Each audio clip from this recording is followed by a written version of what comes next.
4절에서 6절까지 세 구절 말씀을 우리 함께 읽도록 하겠습니다. 찾으신 분들 다 자리에 일어나셔서 우리 세 구절 말씀 한 목소리로 읽도록 하겠습니다. 함께 읽습니다. 시작.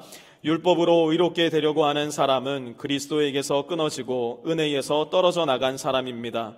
그러나 우리는 성령을 힘입어서 믿음으로 의롭다고 하심을 받을 소망을 간절히 기다리고 있습니다. 그리스도 예수 안에서는 할례를 받거나 안 받는 것이 문제가 되는 것이 아닙니다. 가장 중요한 것은 믿음이 사랑을 통하여 일하는 것입니다. 아멘. 자리에 앉으시고요. 여러분 혹시 명품과 짝퉁을 구별해내는 방법 알고 계십니까?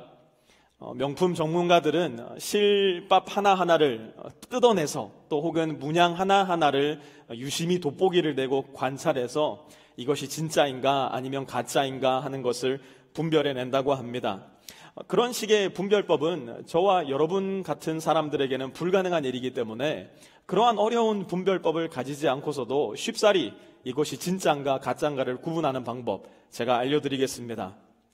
밥 먹으러 갔는데 땅바닥에 그 가방을 내려놓으면 그거는 가짜랍니다.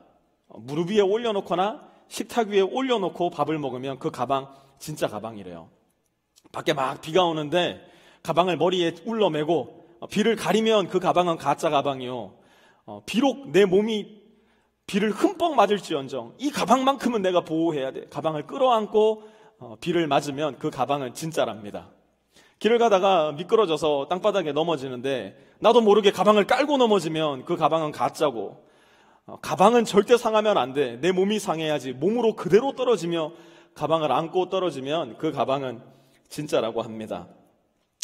우스갯소리기는 한데요, 그만큼 한국이 명품 아리를 많이 하는 것이라는 반증의 이야기가 아닌가 싶습니다. 한국은 그야말로 명품 아리를 하는 나라 중에 하나인 것 같은데요, 너무 사고 싶은데 이 명품이라는 것이 비싸지 않습니까? 사지 못하다 보니까 이 짝퉁 산업이라는 것이 엄청나게 발전한 나라가 바로 대한민국인 것 같아요. 한국에 정말 기가 막히게 짝퉁을 잘 만드는, 그래서 별명이 짝퉁 명인이라고 붙은 전문가가 한 분 계시답니다.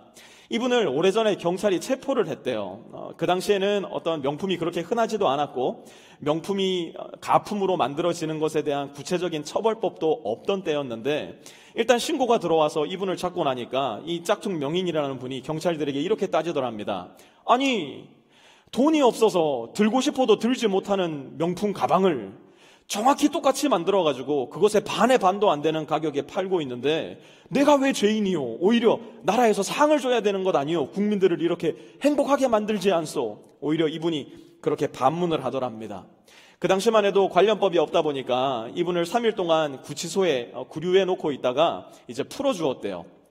그런데 시간이 조금 지나고 나서 이 담당 형사에게 이분으로부터 소포가 하나 배달이 되었답니다. 그 소포를 열어보니까 뭐였을까요? 짝퉁 가방이 있었던 거예요.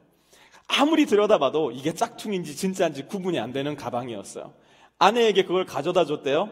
이 아내가 얼마나 좋아하는지, 결혼하고 나서 그렇게 좋아하는 아내의 모습은 자기가 처음 보았다라는 형사의 이야기를 어디선가 읽은 적이 있었습니다. 짝퉁이 사람을 그렇게 즐겁고 그렇게 행복하게 만들 수 있는 힘이 있더라는 겁니다.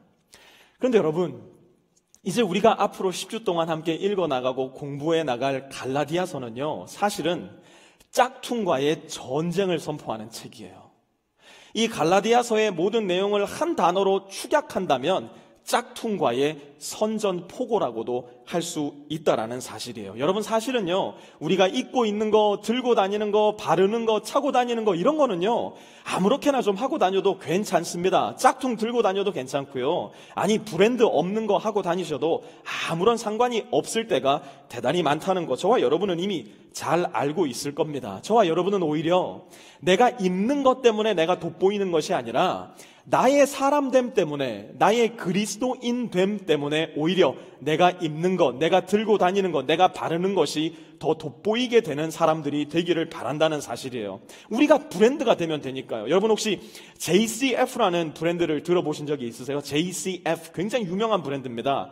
안 들어보셨으면 말을 하지 마십시오. 이 브랜드가 뭐냐면 Jesus Christ Follower예요. Jesus Christ Follower. 이게 왜 브랜드가 됐는지 아세요? 왜냐하면 예수님께서 저와 여러분을 그 어떤 것과도 비교하지 못할 그리스도의 피값으로서 사셨기 때문에 저와 여러분이 예수님을 믿을 때 우리는 이 세상 어떤 브랜드보다 더 비싸고 더 가치 있고 더 아름다운 브랜드가 이미 되어버린 거예요. 그러니까 저와 여러분은 예수님이 누구이신지, 그분이 저와 여러분을 위하여, 인류를 위하여 무슨 일을 하셨는지, 그리고 지금 무슨 일을 하고 계시며 앞으로 어떤 일을 하실지를 알려주는 이 복음에 있어서만큼은 결단코 짝퉁을 허용해서는 안 된다는 사실이에요.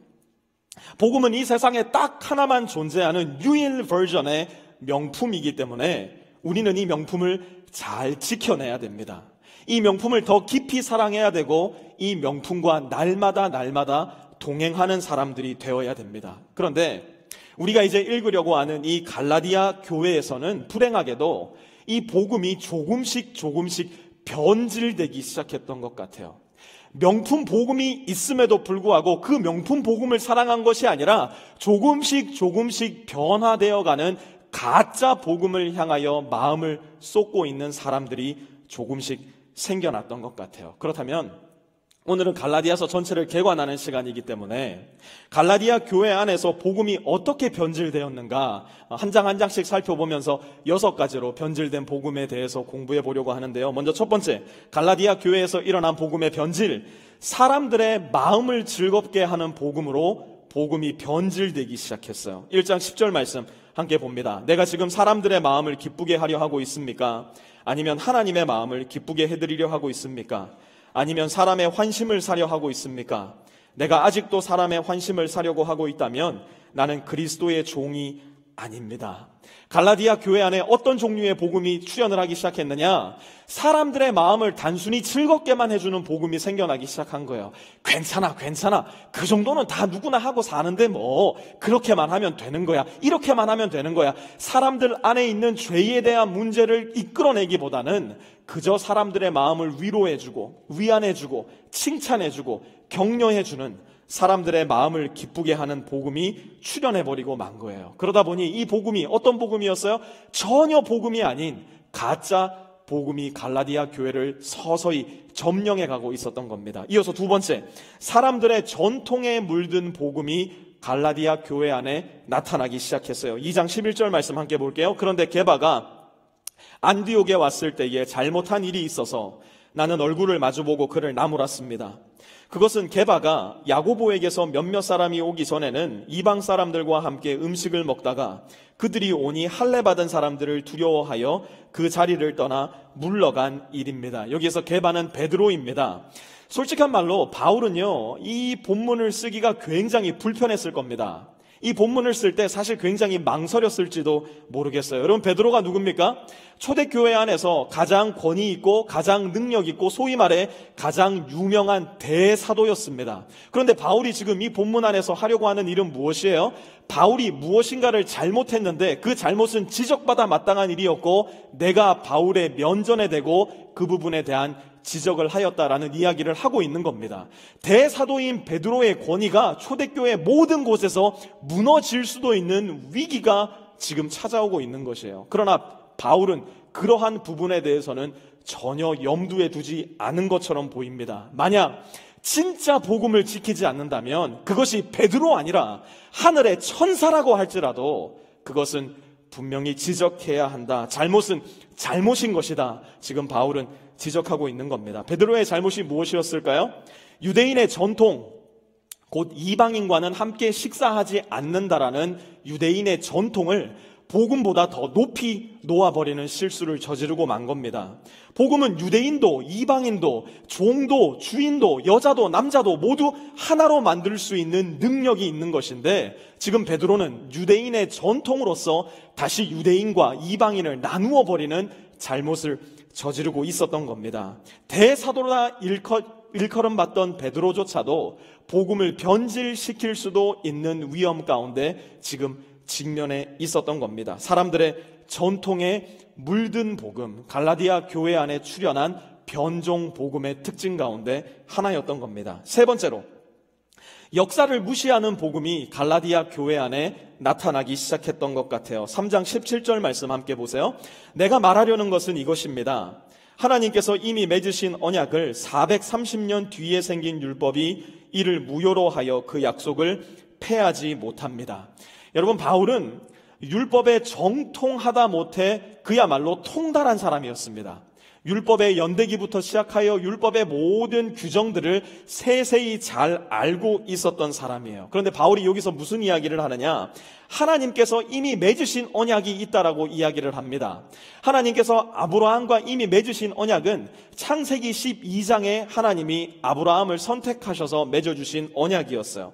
내가 너에게 하늘의 별과 같이 많은 자손을 주겠다. 내가 너에게 바다의 모래와 같이 많은 자손을 주겠다. 너의 자손을 통하여 모든 민족이 하나님의 복을 받게 될 것이다. 이것이 하나님께서 아브라함에게 주신 언약이었습니다. 반면 430년 뒤에 생긴 언약은 무엇이냐? 그것은 하나님께서 모세를 통해서 시내산에서 이스라엘 백성에게 주신 십계명으로 대표되는 율법이었습니다. 바울이 여기서 말하고자 하는 바가 무엇이냐?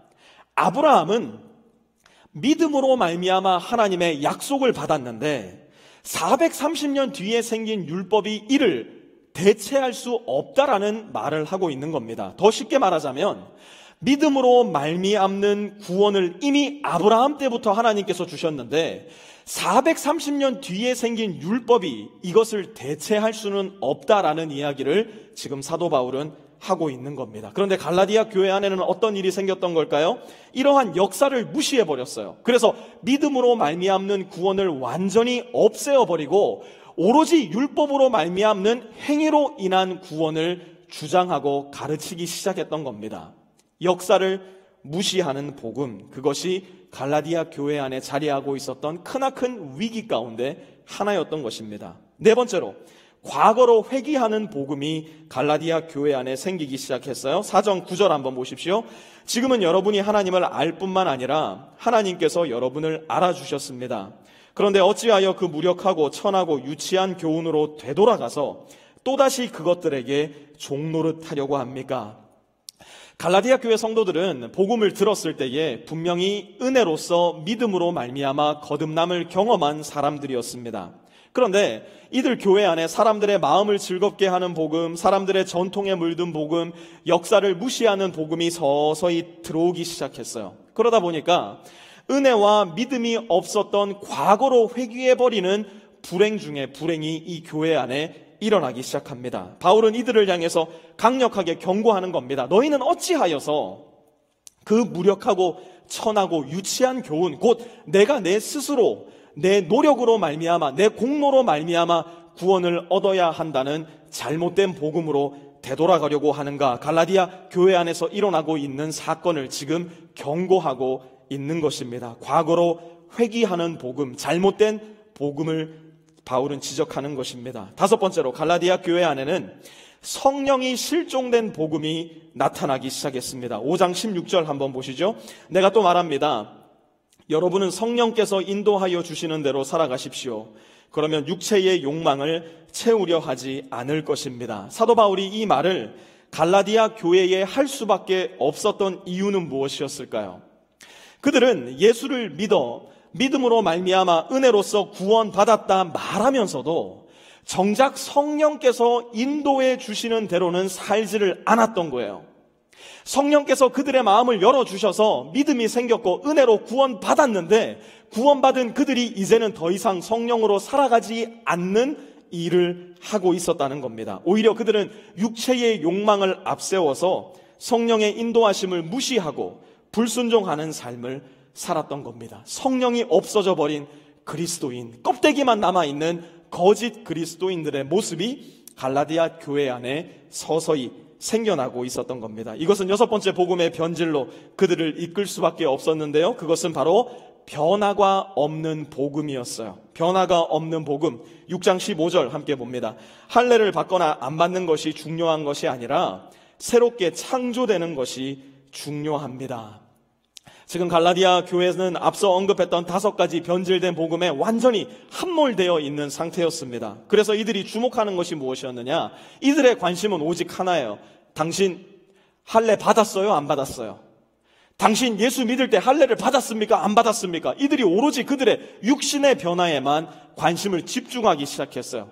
예수를 믿을 때 성령을 받았느냐, 성령을 받지 않았느냐, 당신 안에 성령이 계시느냐, 계시지 않느냐, 이것이 그들의 믿음의 근원이 되어야 할 텐데, 이들의 관심은 오로지 육신의 변화, 당신 예수 믿을 때 할례 받았습니까? 그것이 가장 주요한 관심사였다는 겁니다. 그러니 예수를 믿고 나서 구원은 받았는데 마음의 변화가 없어요. 예수를 믿었다고 주장은 하는데 내 성품에 변화가 없어요. 예수를 믿었다고 주장은 하는데 내 삶이 예수님을 쫓아가는 삶이 아니라 여전히 세상을 쫓아가는, 그래서 거짓된 그리스도인의 삶을 살아가는 모습이 갈라디아 교회 안에 널리 퍼져 있었던 겁니다. 변화가 없는 복음, 그러니 능력이 없는 복음, 곧 거짓 복음을 갈라디아 교회 성도들은 끌어안고 있을 수밖에 없었다는 이야기예요. 이것이 바로 갈라디아 교회의 역사와 함께 했던 변질된 복음의 모습이었어요. 사도 바울은 갈라디아 교회 안에 이렇듯 널리 퍼져 있었던 변질된 복음을 완전히 돌이켜내고 완전히 잘라내고 진짜 복음, 예수 그리스도의 복음을 다시금 이식시키기 위하여 갈라디아서를 쓰게 된 것입니다. 이제 앞으로 10주간 갈라디아서 말씀을 통해서 저는 여러분들과 함께 거짓 복음이 무엇일까, 진짜 복음이 무엇일까 하는 것을 더 깊이 있게, 더 진지하게 분별해내는 시간을 가져보려고 합니다. 제가 오늘 이제 개관을 하면서 여러분들과 또 한 가지 하고 싶은 것은 이것입니다. 2000년 전 갈라디아 교회 안에 있었던 변질된 복음은 이제 앞으로 우리가 10주간 공부를 해나갈 텐데, 그렇다면 저와 여러분은 모두가 한국 사람이지 않습니까? 혹시 한국 교회 안에는, 한국 기독교 역사 안에는 변질된 복음의 역사가 있지는 않았을까? 혹시 2년 반의 짧은 역사를 가지고 있는 우리 교회 안에는 변질된 복음이 이미 슬그머니 자리하고 있는 것은 아닐까? 한번 간략하게 살펴보는 것이 도움이 되지 않을까 하는 생각을 해보았습니다. 일반적으로 우리가 알고 있는 우리나라 개신교 첫 번째 선교사님은 1885년에 제물포항을 통해서 들어온 언더우드 선교사님, 또 아펜젤러 선교사님이라고 잘 알려져 있습니다. 이 두 분은 부활절 아침에 우리나라에 도착을 해서 선교를 시작하신 선교사님이신데요. 우리는 침례교지 않습니까? 침례교는 그로부터 4년 뒤 1889년에 페닉이라는 선교사님께서 최초로 우리나라에 오셔서 선교사역을 시작하셨었습니다. 이들은 앞서 조선에 들어왔던 천주교가 대단히 많은 박해를 받았었다는 사실을 잘 알고 있었어요. 그래서 가장 먼저 복음을 전하기보다는 사회적으로, 계몽적으로, 또 문화적으로 여러 가지 도움을 주는 접근을 먼저 시도를 합니다. 여러 학교를 세우기 시작했고요, 병원을 세우기 시작했고요, 근대식 건물들을 조선 여기저기에 세워주기 시작을 했습니다. 그러는 사이에 1910년에 일제가 우리나라를 침공하여서 강제적으로 우리나라를 수탈을 합니다. 그래서 일제 식민 통치가 시작이 되는데요. 재미있게도 일본은 서구에서 건너온 서구 열강의 선교사님들에게 대단히 우호적이었습니다. 만약 당신들이 우리 일제의 통치를 인정하고 우호적으로 함께 해준다면 당신들의 선교 활동을 우리가 지지하겠습니다라는 일제의 손을 많은 선교사님들이 덥석 잡아버리고 말았습니다. 그러나 조선인들을 중심으로 생겨났던 조선인들의 교회는 일제의 식민 통치를 결코 인정할 수 없었습니다. 우리가 잘 알고 있는 1919년에 일어난 3.1 만세 운동은 전국적으로 일어난 거국적인 만세 운동이었는데요. 이 운동의 가장 중심에 누가 있었을까요? 바로 교회가 있었습니다. 바로 그리스도인들이 있었습니다. 이 3.1 운동이 끝나자마자 일본이 어떻게 했을까요? 이 주동자들을 색출해내기 위해서 눈에 불을 켜고 주동자들을 찾기 시작합니다. 3.1 운동의 여파로 약 2만여 명이 수감이 되고 고문을 당하고 죽기까지 했는데요. 2만여 명의 수감된 사람 중에 무려 3,500명이 그리스도인들이었습니다. 1910년 당시에 기독교 우리나라의 인구가 약 1.5%라고 알려져 있는데요. 2만 명 중에 3,500명이 그리스도인이었다는 사실은 정말 놀라운 일이 아닐 수가 없습니다. 왜 이 당시에 그리스도인들은 이토록 불의한 정권에 대항하여서 열심히 사회적인 운동을, 정치적인 참여를 했던 것일까? 이유는 간단해요. 그들이 배웠던 진짜 복음은 그들에게 무엇을 가르쳐줬느냐? 네 한 몸 예수 믿고 천국 가라라는 것을 가르쳐주는 복음이 아니라 이 땅에 하나님 나라를 임하게 하도록 네 자신이 빛과 소금이 되라 가르쳐 주었기 때문이었어요. 하나님 나라가 이 땅에 임하도록 그리스도인들은 기꺼이 자신의 목숨을 내바칠 준비가 되었기 때문에 일제의 총칼에 맞장서서라도 이들은 그 사회운동을 할 수밖에 없었던 겁니다. 그런데 1919년 3.1 만세 운동을 기점으로 한국 기독교 복음에 조금씩 변질이 일어나기 시작을 합니다. 간략하게나마 6가지로 한국 기독교의 변질된 복음을 살피려고 하는데요. 첫 번째, 어떤 변질이 일어났느냐? 이 땅에 임하는 하나님 나라 복음에서 내가 죽어가는 천국 복음으로 복음의 변질이 일어납니다. 무슨 일이 있었던 것일까? 이 땅에 하나님 나라를 임하게 하려고 태극기를 들고 십자가를 들고 앞으로 나아갔더니 무슨 일이 일어났어요? 아파요. 굶어요. 갇혀요. 심지어 죽는 일이 비일비재하게 일어나기 시작한 거예요. 이거 이렇게 해서는 안 되겠구나. 공적인 자리에서 복음을 외치지 말고 사적인 자리로 복음의 위치를 옮겨야 되겠다라는 생각이 그리스도인들 안에 들어오기 시작한 겁니다. 이 땅에 하나님 나라를 임하게 하는 복음이 아니라 그저 끼리끼리 믿다가 내 한 몸 죽어서 천국으로 가게 되는 복음으로 복음의 변질이 시작이 됐던 겁니다. 일제가 여기에 기름을 붓습니다. 어떻게 기름을 부었을까요? 교계 지도자들을 불러 모아놓고 신사참배 운동을 시킵니다. 이것은 우리 한국 기독교에 있어서 너무나 부끄러운 역사이기도 한데요. 대부분의 교계 지도자들이 신사참배를 동의를 하고 그 행동에 동참을 합니다. 무슨 약속을 했기 때문에 그랬을까요? 너희가 여기 와서 우리의 신들에게 고개를 숙인다면 너희가 하는 모든 종교적인 활동을 보장하겠다라는 일제의 암묵적인 손길에 손을 잡아버린 겁니다. 그래서 모든 일제의 통치에 그 불의한 정치의 역사 앞에 교회가 입을 다물어 버리기 시작해요. 이 땅에 임하는 하나님 나라 복음에서 내 한 몸 죽어가는 천국 복음으로 우리나라 복음의 변질이 조금씩 일어나기 시작한 겁니다. 두 번째, 우리나라 교회 역사에 일어난 복음의 변질은 무엇이었을까? 낮은 자의 복음에서 높은 자의 복음으로 복음의 변질이 일어납니다.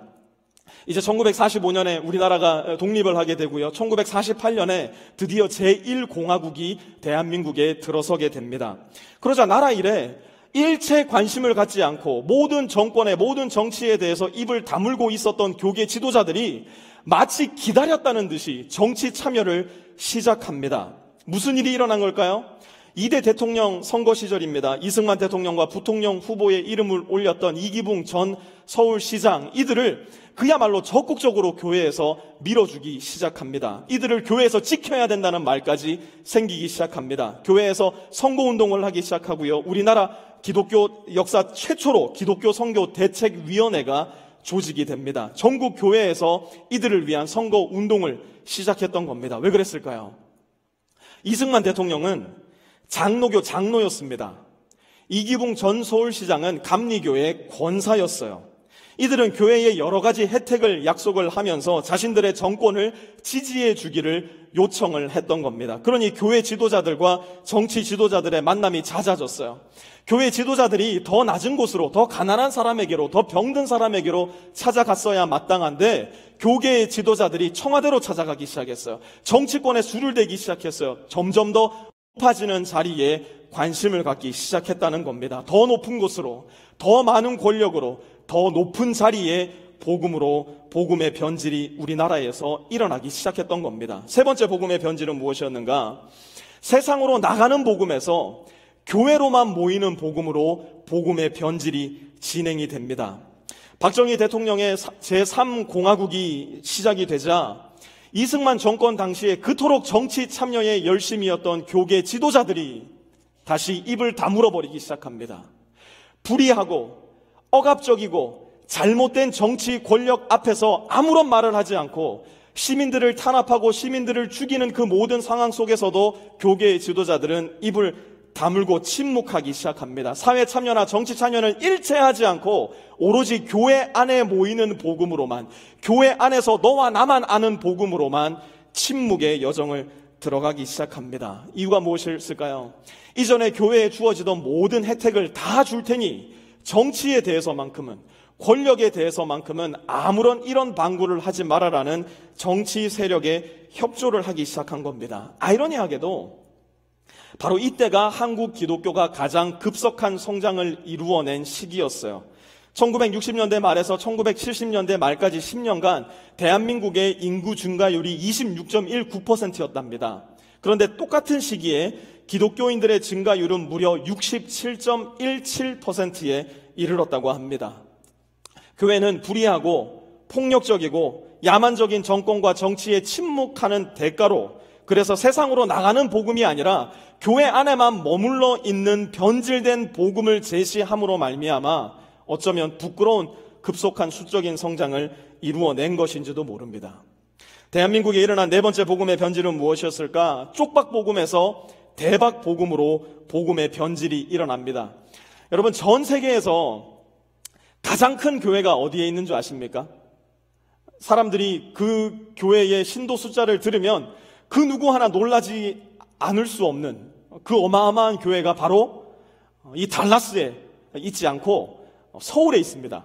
서울 여의도 순복음교회가 약 60만에서 70만의 신도 숫자가 있다고 그들이 발표를 하는데요. 그야말로 초대형 교회가 우리 대한민국에 있습니다.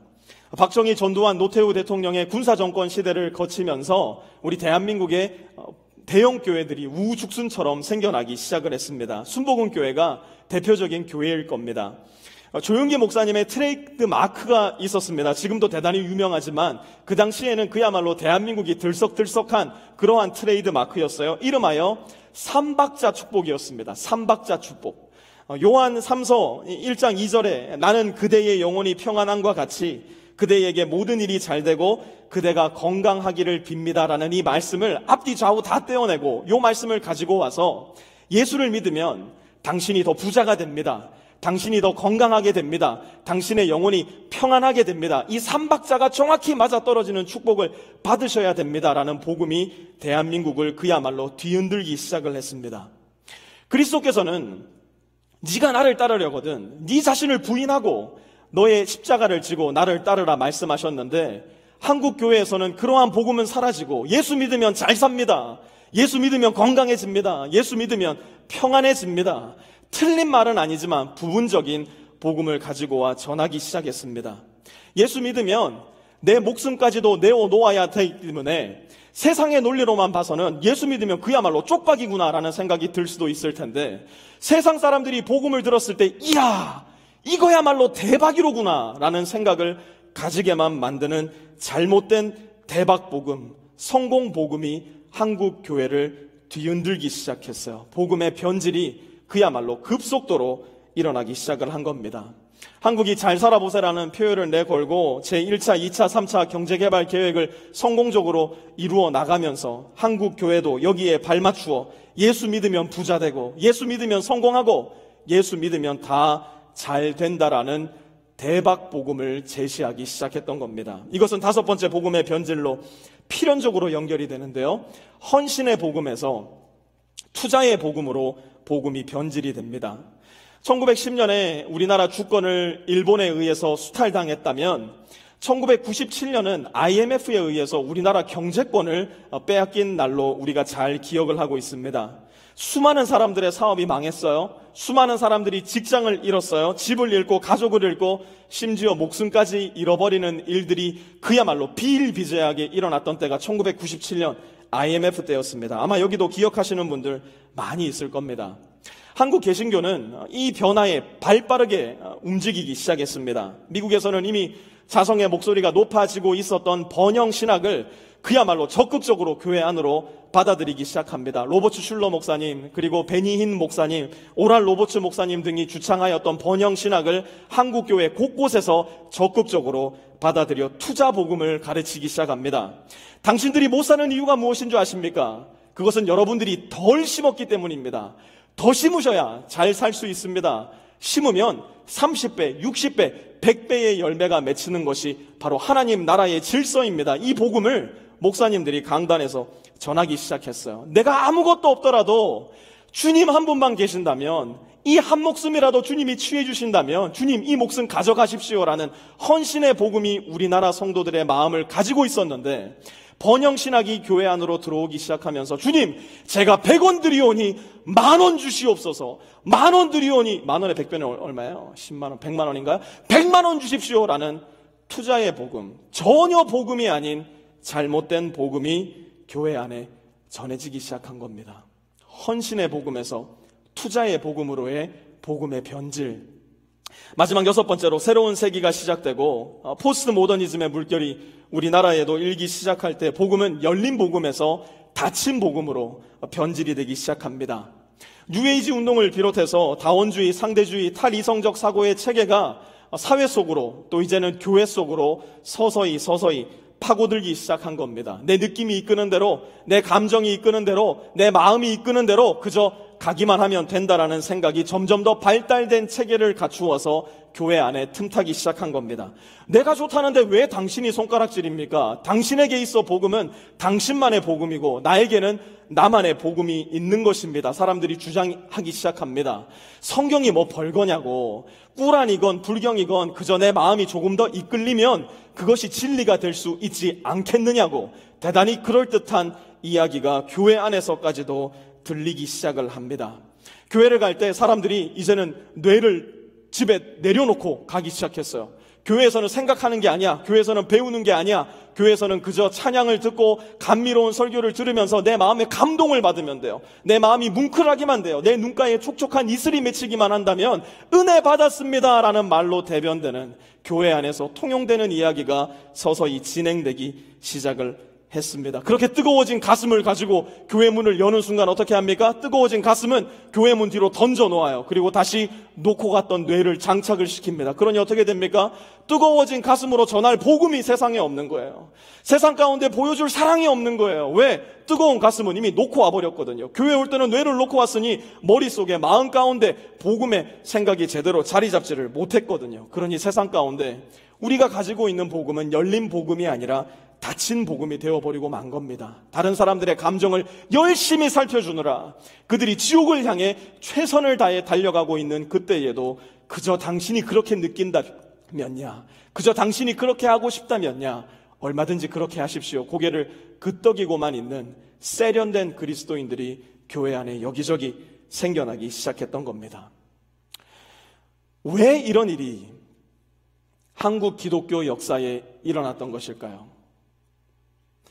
왜 우리는 이러한 교회 역사 가운데 이야기를 듣는 속에 맞아, 우리 교회도 아마 그런 모습이 조금은 있는 것 같아 라는 생각을 할 수밖에 없는 현실에 자리하고 있는 것일까요?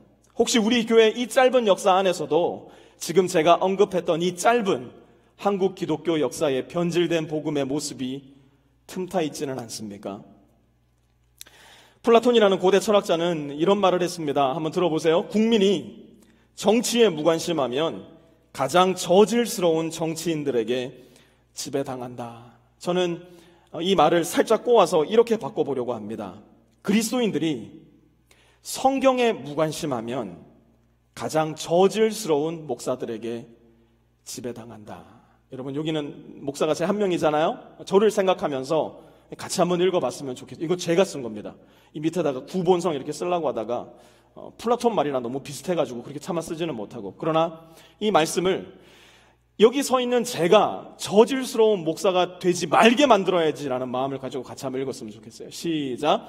그리스도인들이 성경에 무관심하면 가장 저질스러운 목사들에게 지배당한다. 내 말이 무조건 옳으니 내 말에는 무조건 순종하십시오. 강요하는 목사들. 교회에서 하는 일이라면 당신의 집안에 있는 모든 것을 다 제쳐놓고 나와서 무조건 하셔야 됩니다. 그렇지 않으면 당신들 다 죄인이에요. 벌 받아요. 강압적으로 강요하는 목사들. 목사님, I don't think so. 목사님, 왜 그 말씀을 그렇게 말씀하세요? 목사님, 왜 그것은 그렇게 말씀하셔야 되죠? You out! 당신이 이단이야! 그렇게 하면 복 받지 못해. 그렇게 하면 저주받아.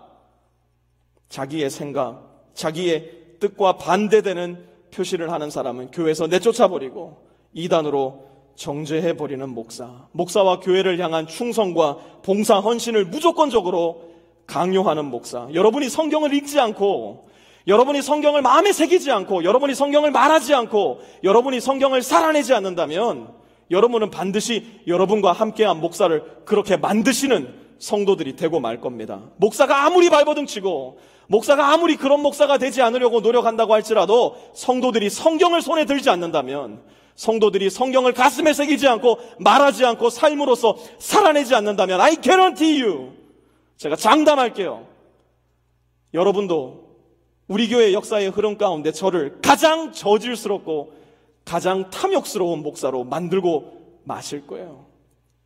사랑하는 성도 여러분, 저를 지켜주십시오. 우리 교회 교역자들을 지켜주십시오. 더 나아가 우리 교회를 지키시고 제일 중요하게는 살아계신 복된 예수 그리스도의 복음의 소식을 지켜주시는 저와 여러분이 되시기를 바랍니다. 여러분, 갈라디아서를 함께 읽으면서 우리가 생각해 보아야 할 가장 중요한 핵심은 이거예요. 혹시 내 개인의 신앙 안에 변질된 복음이 자리하고 있지는 않은가? 내가 오랫동안 그것이 진짜 복음이라고 생각했는데, 아이고, 말씀을 읽고 말씀을 새기고 말씀을 말하고 말씀을 살다 보니까 그 복음이 진짜 복음이 아니었네. 여러분이 분별해낼 줄 아셔야 돼요. 갈라디아서 말씀을 함께 읽으면서 혹시 2년 반 동안의 이 짧은 프리스코 세미한 교회 역사 안에도 변질된 복음이 우리도 모르는 사이에 슬금슬금 틈타와 들어와 있지는 않은지, 그래서 그 누구 하나 구원할 수도 없는 무력한 복음을 우리가 믿고 있는 것은 아닌지, 우리는 갈라디아서 말씀을 함께 공부하면서 그야말로 신중하고 진지한 마음으로 분별해낼 줄 알아야 됩니다. 여러분이 가지고 계신 복음은 진짜입니까? 가짜입니까? 여러분은 여러분의 인생이라는 테이블 위에 그 복음을 자랑스럽게 올려놓고 여러 사람들에게 기회가 될 때마다 그 복음을 나누며 자랑하십니까? 아니면 여러분 인생 테이블 밑에 복음을 던져놓고 아무도 보지 못하게, 아무도 듣지 못하게, 아무도 살지 못하게 감추시는 삶을 살고 있습니까? 여러분의 복음은 내가 고난을 받고 내가 아픔의 비를 맞을지언정 그 복음은 보호하고 지키고 살아내야지 꼭 끌어안고 가시는 복음입니까?